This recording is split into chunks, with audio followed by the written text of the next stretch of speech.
Well, howdy there, Internet people. It's Belle again. So today, we're going to talk about Bessent, the soybean farmer. On a list of things I never thought I'd say on this channel, today's key quote is pretty high up on the list. Treasury Secretary Scott Bessent was talking to Martha Raddatz, and she pointed out that under Trump's policies, quote, American farmers have really suffered.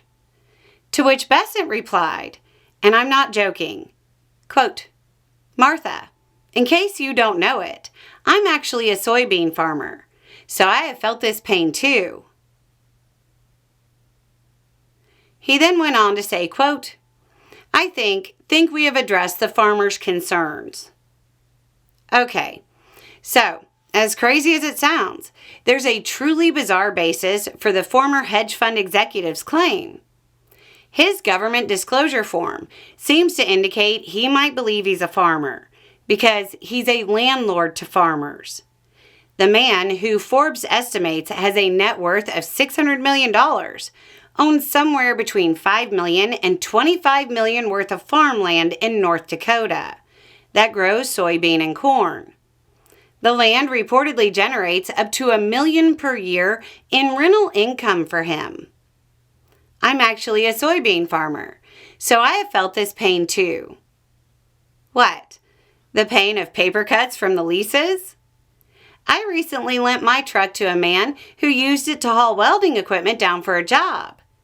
I guess I need to buy some pearl snaps because I too am now a welder.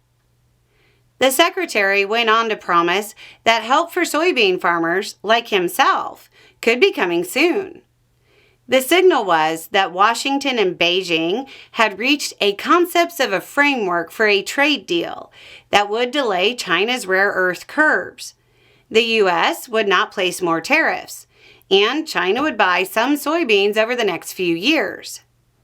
This is not the first major breakthrough, super important framework the administration has claimed the U.S. and China have achieved. If this actually moves forward, it is good news for soybean farmers, like the Treasury Secretary, because the potential bailout from the Trump administration was nowhere near enough. It would most likely lead to more bankruptcies and more farms being sold to investors, perhaps even hedge funds, or maybe hedge fund managers.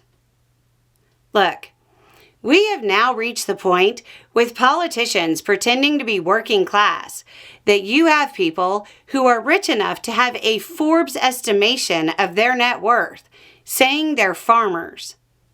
People laugh, but understand when that senator rolls up in his pavement princess dually that has only ever pulled his sailboat to talk to you at a town hall. That's the same thing. The Treasury Secretary was not wearing a backwards red hat and carrying a skateboard when he performed his impromptu Steve Buscemi impression. How do you do, fellow soybean farmers? Anyway, it's just a thought. Y'all have a good day.